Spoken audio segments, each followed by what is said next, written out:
Yo, what's up guys? I'm Grandmaster Shaman and welcome back to Flower Paradise, and today we have another episode of taking a 0 overall team and making them into a dynasty. We are currently at the very beginning of the 2021 season. We have done just 2 years, and in just 2 years we have made our team 70 overall, and every player on this team is under 30 years old. So that's what makes this truly outstanding. As you can see, a bunch of players on our team were just recently drafted or are extremely young, and yeah, it's pretty outstanding. I think Keanu Neal and Von Bell are two of the oldest guys on our team at 26 and 27, or also 26. So right now, our team is looking very, very good, and we might actually be able to compete and win multiple games this season.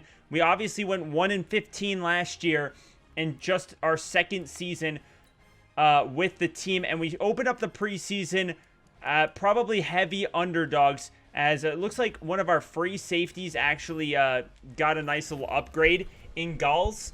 So, I mean, we take those. He's now at 64 overall. So we're going to try and see what happens over the course of, the preseason and what we've got here. So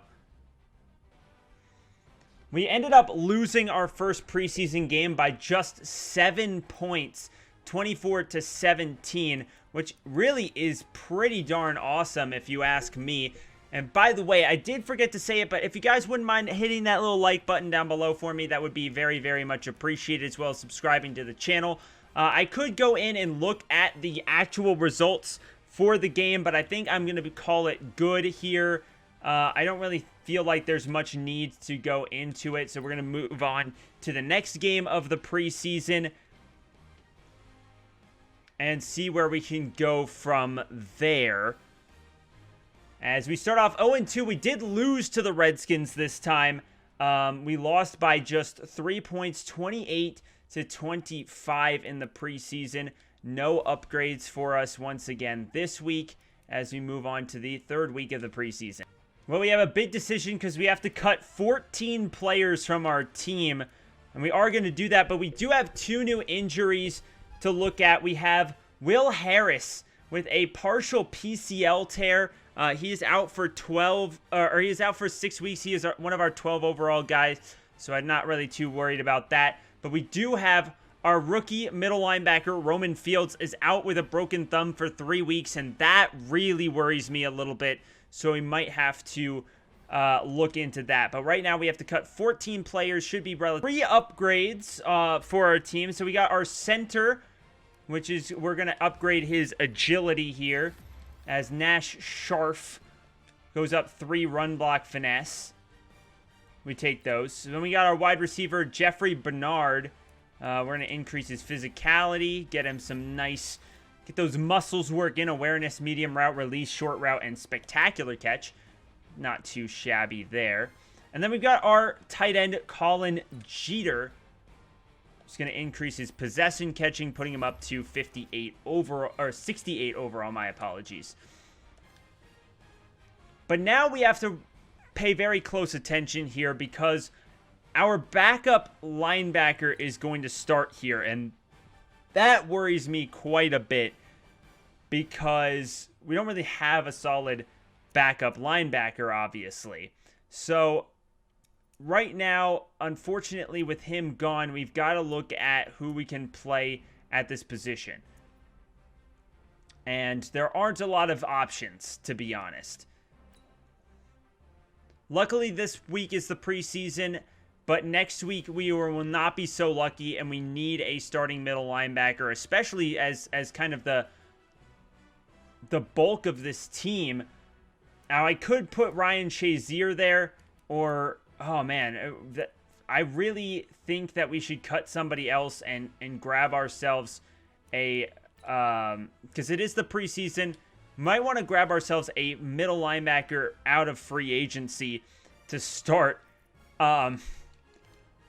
It's kind of funny to say, But I don't even feel bad if it's someone that is a pretty, old age. Okay, so we're looking at 69 overall players. That is extremely rough. There's Manti Te'o.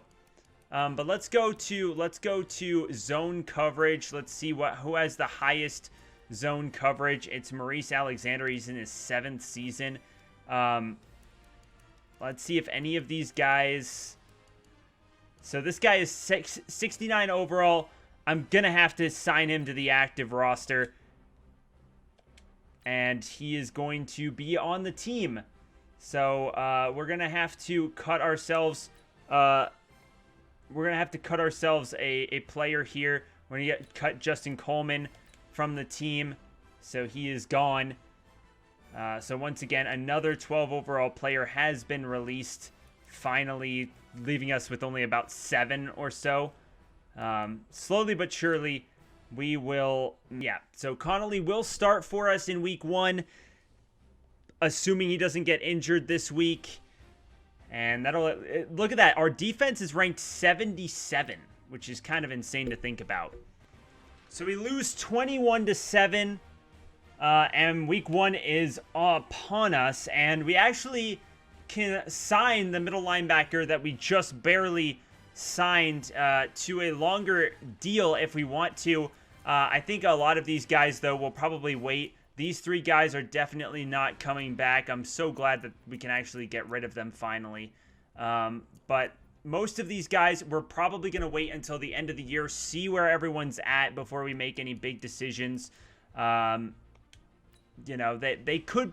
They could gain overall over the course of the season, and we could want to sign them now rather than later. But as of right now, I'm not too confident that that's going to happen. We did go 0-4 to start the preseason, so I'm a little bit worried on how it's going to go against the defending world. Wait, are they the defending world champs? Did they win last year, or did they lose? Either way, they went to the Super Bowl last year, so they're the defending AFC champions at the very least.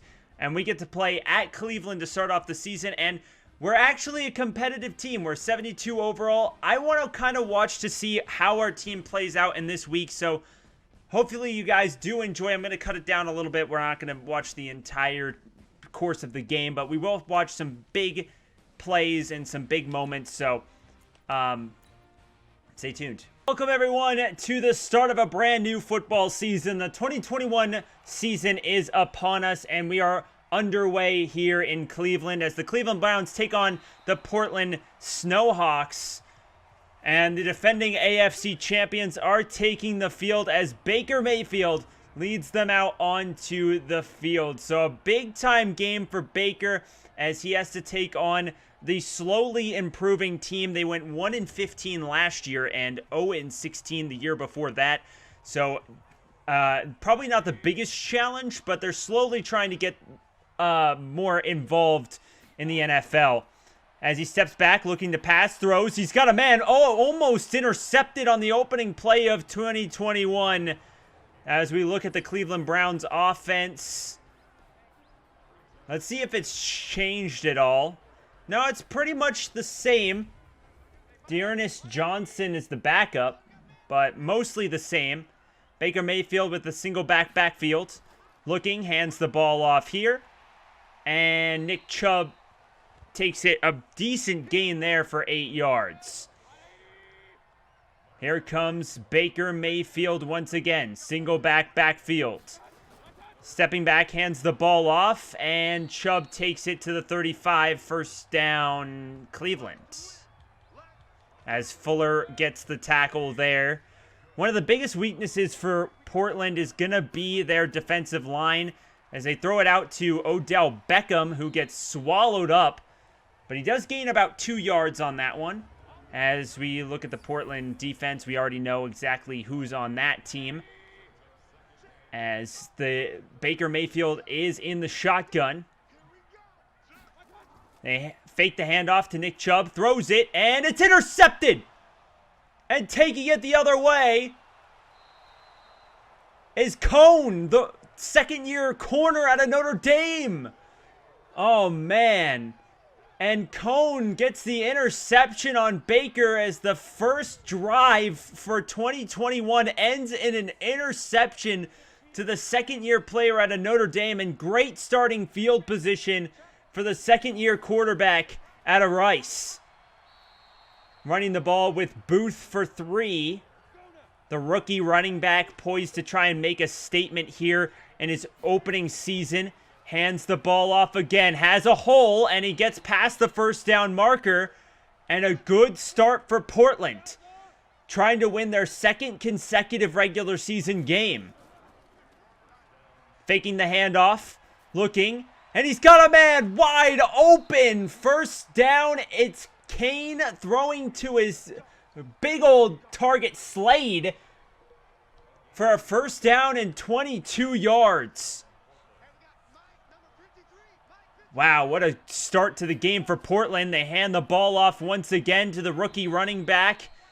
And Booth gets his third rush for just about 13 yards here in this one so far. Single backfield for Portland. Stepping back, has time. It's Kane, throws, and he's got a man for a short gain of about 5. And that'll set him up at the 4-yard line as Dortch gets his first catch for 5 yards. Stepping back is Kane, throws, has a man, and he underthrew it. It was lucky that one wasn't intercepted by the corner. And that's going to set up 4th and 2, and here comes the field goal unit. So after all of that, to only get 3 here must be a little disappointing. But Portland is on the board first, and surprisingly enough, 3-0, Portland leads the defending AFC champions. So I don't know if you could have predicted that, but here comes Cleveland. And they have the ball to the 28-yard line. 1st and 10 is the Cleveland Browns as Baker Mayfield threw the interception on the last drive. Handing the ball off. And Chubb is stopped for a very short gain of about 4. But, I mean, you'll take that every time for sure. 4 yards is always good. On 1st and 10. And there's Baker, and he throws it. And he receives the ball for about 4. So, not a bad pitch and catch there to Ratley. Single backfield. And I believe that was a defensive lineman jumping offside, and it was. And there is the inexperience of Huggins getting the better of him as he gives him a first down. And Cleveland now has the ball past the 40. Baker steps back, hands the ball off to Chubb, who is stopped for about 2. As not a bad short play there as Owazi gets the tackle, the new player for Portland. They grabbed him in free agency. They hand the ball off to Chubb, and he is stuffed. Only a yard there, if that. As Ryan Shazier with the tackle. You love to see that guy finally playing after all that's happened. Baker Mayfield throwing, and he's got a man over the middle. A big gain there of about 20. And a first down. 22 is the final total. As now in the pistol is Mayfield. And he is taken down. Tyus Bowser with the sack. And Tyus Bowser gets in the backfield and takes down Baker. 2nd and 15 for Cleveland. Stepping back is Mayfield. Throwing. He's got a man. Oh, and he just barely overthrows his target. And that's going to be incomplete. Baker in the shotgun. Stepping back. Looking. Has time. Throws to his check down guy, Nick Chubb, who takes it just past the 30 to the 29-yard line. 4th and 5. This is going to be about a 46-yard kick. So not an easy one at all.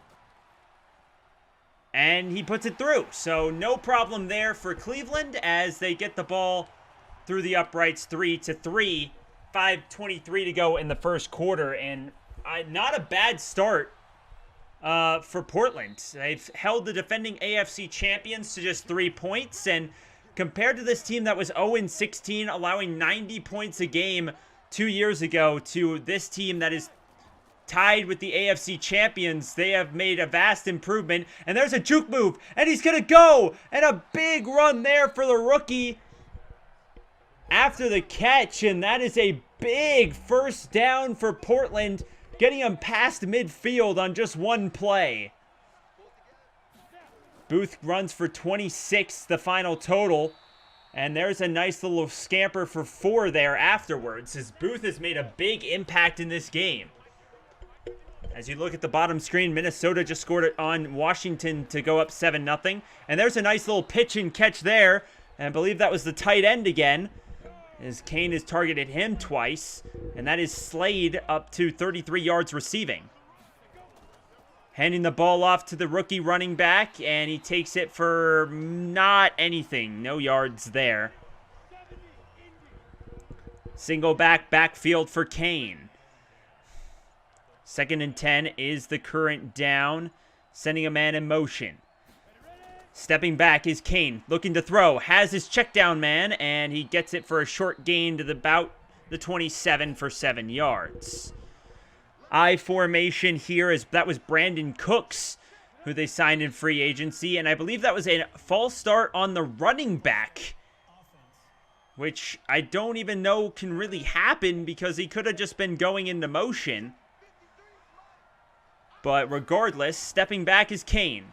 Looking, throws, he's got a man, and he's got him! Touchdown, Portland! And the Snowhawks are in the end zone for a touchdown! What a pitch and catch, and that is going to bring up a extra point here, and it's through the uprights, 10-3 Portland. Wow. And Portland now has a touchdown advantage over the defending AFC champions. This is unbelievable, as Cleveland now taking the ball back to about the 27-yard line. And they've really got to get something going here if they want to be able to win this game. Their offense only scoring 3 points, and they threw an interception on the first drive. The defending AFC champions, you got Odell Beckham, you got Baker Mayfield, you got Nick Chubb, who takes a decent run there for about 5. You know, you've got so much talent on this team. You'd think against a team that was 1-15 last year, I know they made some changes, but you'd think they would be able to do a little bit more. And there's a great stop there, and he went pretty much nowhere as Ryan Shazier comes in for his second tackle of the game, 3rd and 6. Baker Mayfield in the shotgun. Fakes the handoff. Looking. Still has time. Throws, and he's got Odell Beckham. And he takes it to the 49-yard line. Just Baker's 5th completion of the game. And a big chunk of yards there. 1st down and 10 for Cleveland. In the shotgun is Baker. They hand the ball off to Chubb, who's stuffed behind the line for a loss of 1. As Huggins Jr. makes up for his offside earlier in the game. And that's going to end the first quarter at 10-3. So not a bad start for both of these teams. As now Baker in the shotgun to start the second quarter. Looking, has time, protection's good. Throws it to his check down guy, and he gets it to about the 47. That's Chubb. So now we're just going to get through here to the next quarter. We're going to see how we do as we get through the second quarter. Portland goes up, and it is 13-6. So we're going to fast forward here to the fourth quarter, as it is 14-6, and it is now 13-13. I am not going to be playing this game, don't you worry, as we are going to be tied at 13 apiece, and Portland has the football at the 33 to start the fourth quarter. So this game is really close, very defensive battle, and he takes it very close to the first down marker, as that is Sapp, the other rookie running back who was drafted in the second round by Portland, sending a man in motion. Portland hands the ball off, and he's got room. And a Very good run there for McGuire, the third running back in this formation, as he takes it for a big chunk of yards and another Portland first down. Portland's been very competitive in this game, and you love to see it. Handing the ball off to the running back who is stuffed. 2-yard loss is Williams. That's, I believe, their fourth running back, as they have gone through quite a few running backs in this game. I hope that they're not completely injured. Stepping back is Kane. Has time, throws, he's got a man, it's his tight end, and he's very close to the first down marker. As Kane's 17th completion, 248 yards, and Slade gets up to 90 yards receiving as Denzel Ward with the tackle. Offset I formation for Kane. Sending a man in motion. It's his wide out. Stepping back, he's going to throw on 3rd and inches, and he misses his open target. And that would have been a very good first down situation, and I think they might punt the ball here. No, they're kicking a 60-yard field goal. This would tie the longest kick at 63 yards. I have no idea why they did it, and it's not even remotely close. Cleveland gets the ball in great territory, and I will say this right now. This is one of the things I absolutely despise about Madden, is these type of situations where kickers with high kick power are just summoned to kick the ball from impossible distances. You know, this isn't Denver. The wind's not particularly strong here. You ain't going to kick that through the uprights, mate. Well, in the shotgun is Baker Mayfield. Looking, he's got his check down open. And he is taken down for the sack. It's Tyus Bowser with 2.5 sacks in this game. And he has been proven to be a very good pickup this offseason, as he has done a lot for this team. In the shotgun is Baker. Stepping back. The blitz is coming. And there is a flag down. It is holding on the offense. And I hope they decline the penalty. They do. So the sack does count. So a big sack there, as they have gotten to Baker several times and forced him to punt here in this situation. So it could have been a very bad situation after the missed 63-yard field goal. Ends up being not so bad, as Kane comes back out onto the field, and he has had a pretty good day, all things considered. And the score is still winnable. They're trying to win their second consecutive game. They won their last game of the season against Washington, their first win in 31 games. Really more than that, technically. But in the shotgun, looking is Kane. Has a man, and he gets it, and it is complete. He is about a yard or two shy of the first down. Now in the single backfield.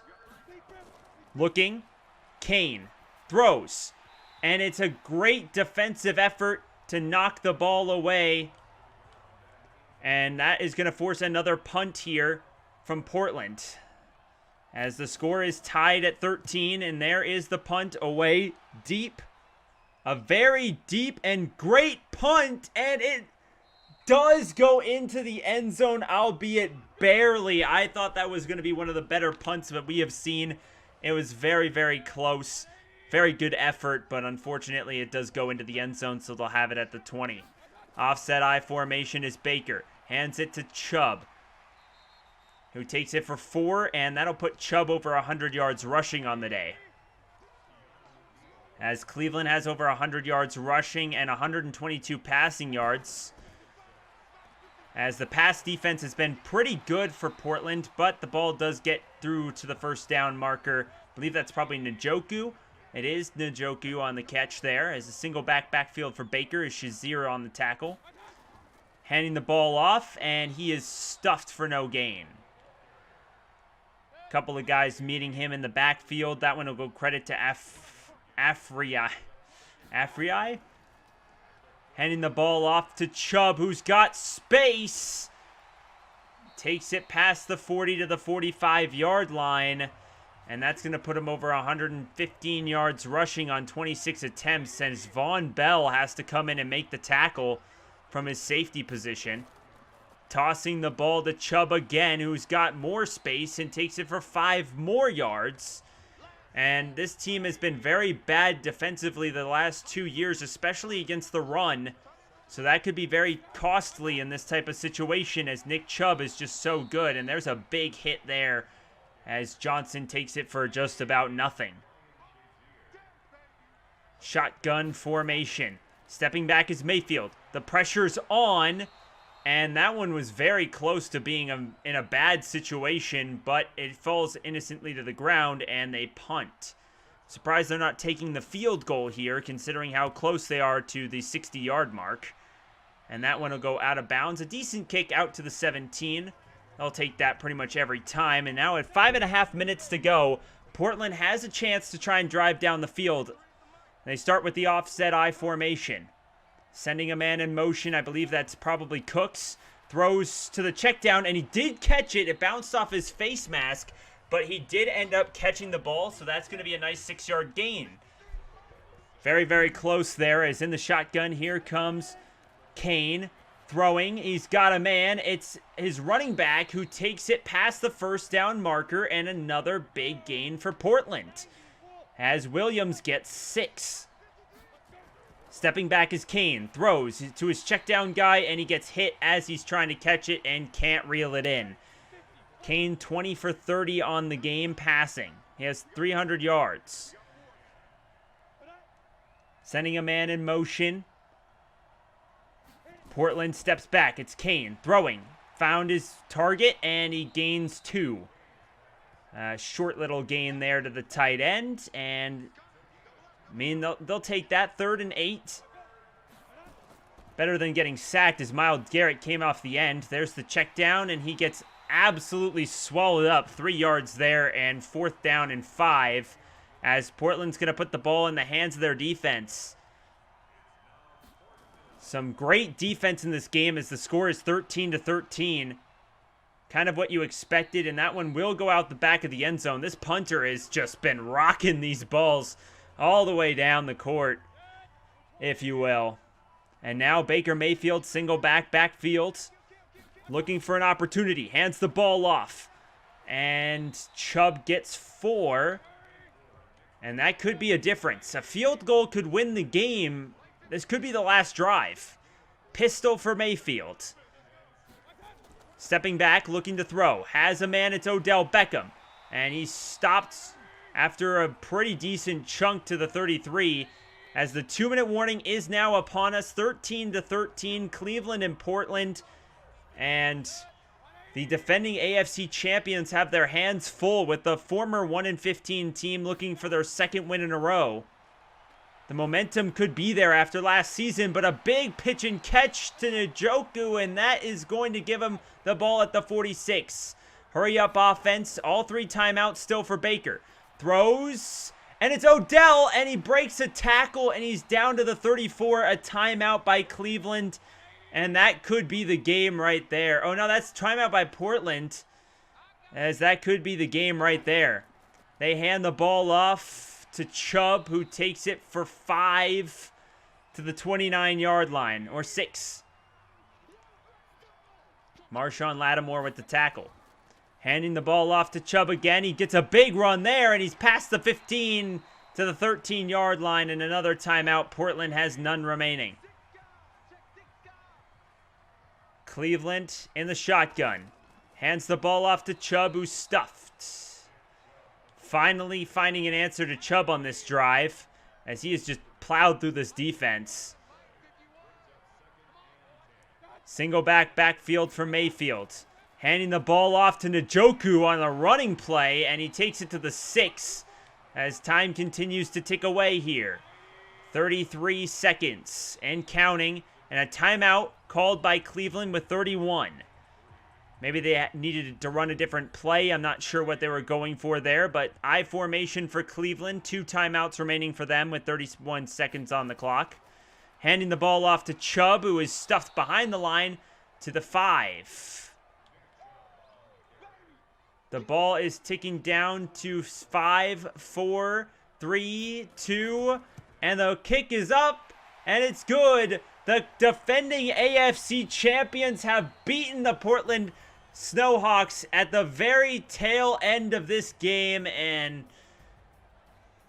I will say it's really rough to see the team go down in such brilliant fashion. But hey, I will say for the first game of the season, you can see how much our team has improved. They have made a dramatic influence, on this game. I don't think anybody really expected them to be nearly as good as they were in this one, and we might have lost this one, but the fact that it was on a last-second field goal against the defending AFC champions really makes it a positive as we try and go into future games, as Dortch gets a nice little skill point here, which will be very, very helpful for him, as he's going to go up to get some more catching traffic and whatnot.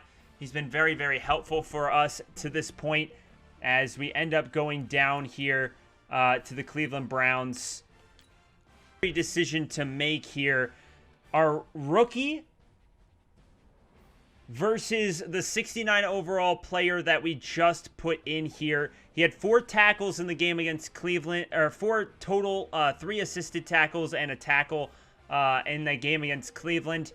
He could earn double XP, but I feel like we want the rookie to play. I know this is going to be kind of an iffy statement, but I think we want him to play through this injury. It's going to be very difficult for him to be able to do, but I like to see this man play through it. I like to see him get, through this injury and be able to make a statement and an impact. I like this kid. That's why I drafted him. And hopefully Fields will end up being the guy we need in this type of situation. As it looks like Kane has an ability upgrade, as we're going to upgrade his improviser ability. And that's going to give him +2 awareness, a break sack, and a throw in the run, which is nice. And we 100% take those. As we've had some pretty good luck in this series. Oh, it looks like Cooper also has a ability point. We're going to increase his agility. So he is now 77 overall. We take those 100%. His ability is he's still on a hidden development, so we don't know what it's going to be yet, which I like a lot more.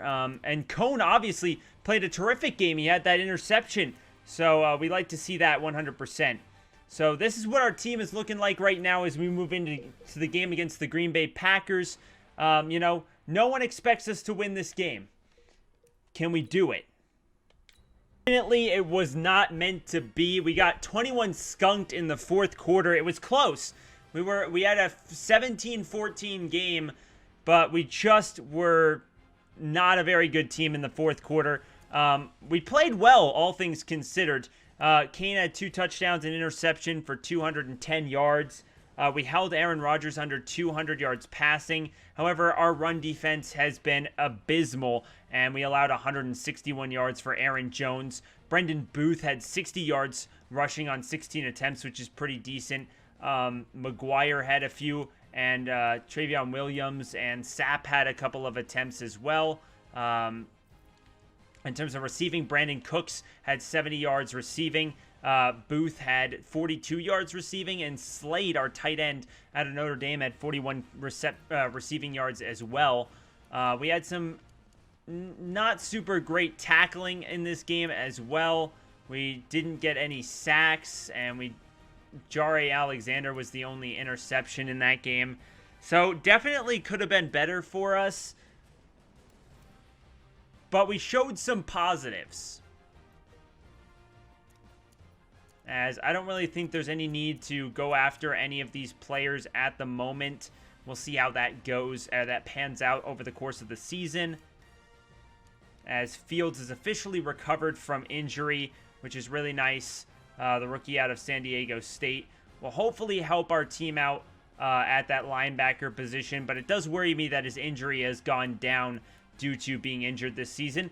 But McLaurin Jr. does get a nice little ability score increase, so he is now 72 overall. He's slowly but surely making himself known in the NFL. Reese Fountain got himself a nice little physical attribute increase. So look at all those stats. He got a nice little +1 in. We take those 100%.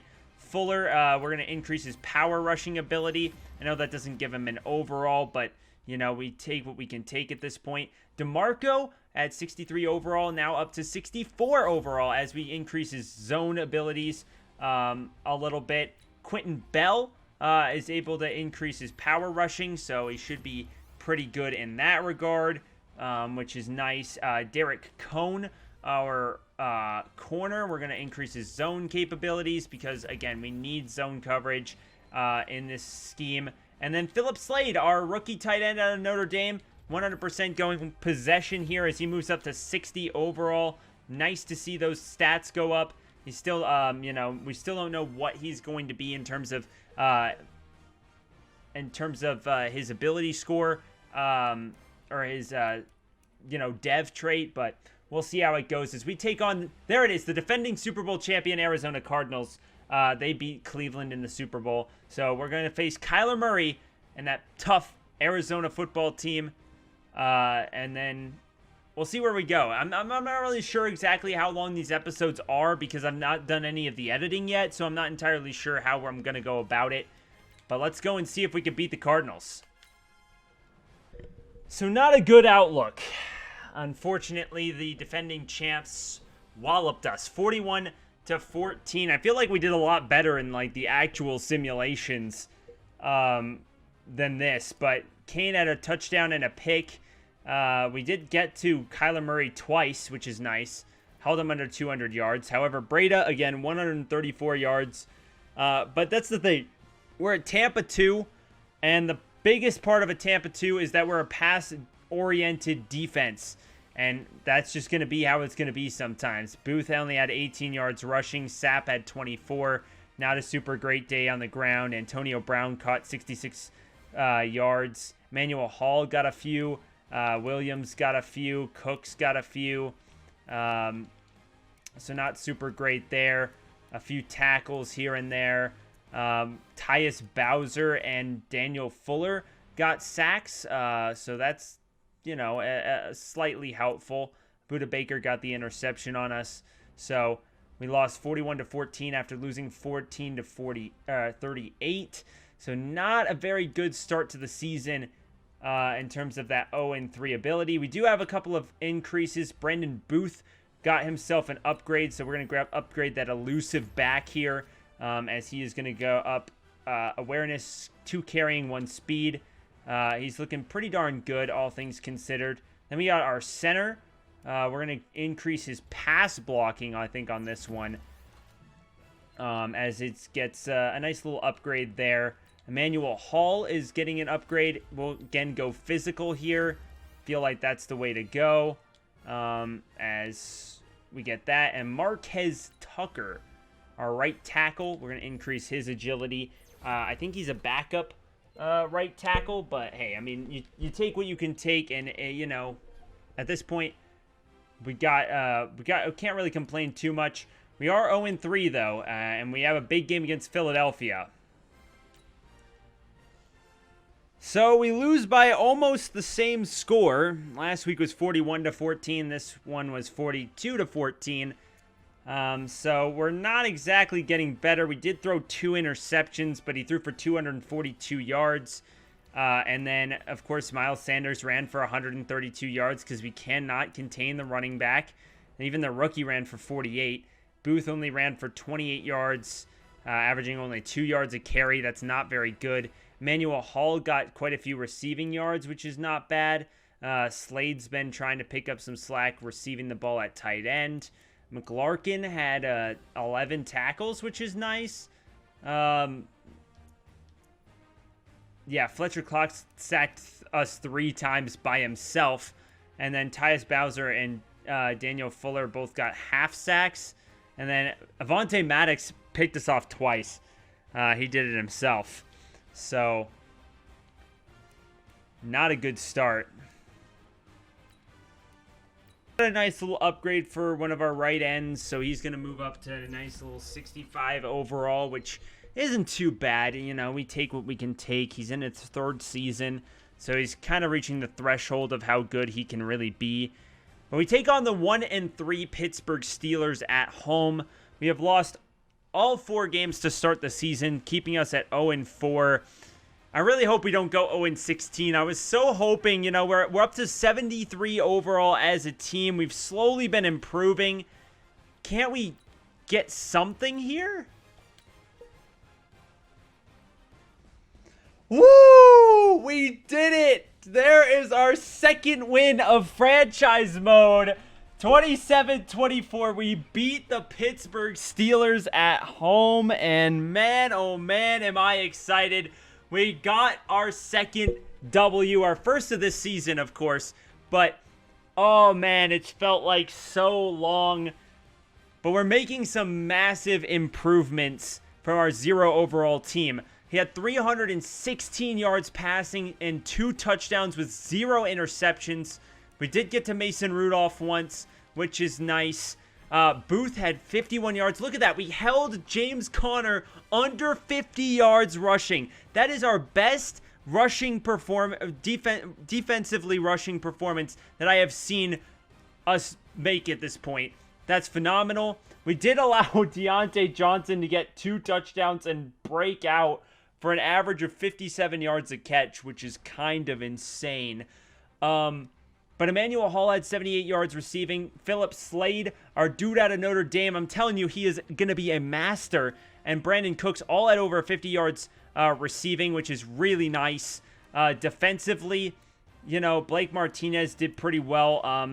Our guys, you know, kind of fell off on that. We did get to him once. It was Tyus Bowser who got to the quarterback. Nobody picked anyone off. A couple of guys had tackles for losses, but we did win 27-24, so that's not bad. Why does that default to home win? Does that always do that for a bye week? Oh, it does. That's weird. But regardless, I mean, we go into our bye week at 1-4. That means look at that, we're not even in last place. The Vikings are in last place.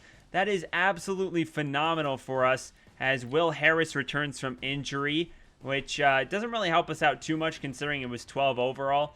But we go into our bye week with a win as Roman Fields, our rookie middle linebacker, getting a nice little ability point boost. So that'll put him at +1 man and +2 zone. His hidden development trait still hasn't revealed itself. We got Ryan Connolly, our backup. I didn't mean to press Field General, but I guess you're getting a Field General upgrade. So, I mean, that helps you out, I guess. And then we have Weathersby, who's now up to a 60 overall left tackle. So, at some point, we are going to have to part from you, unfortunately, but it's been fun. But we go into our bye at 1-4. So thank you guys so much for watching this episode. This is about where I'm going to wrap it up. I hope you guys did enjoy. We get to watch a pretty decent chunk of the Cleveland game. Let me know your thoughts in the comment section. You guys like seeing games like that? It was a very exciting game. It went right down to the wire.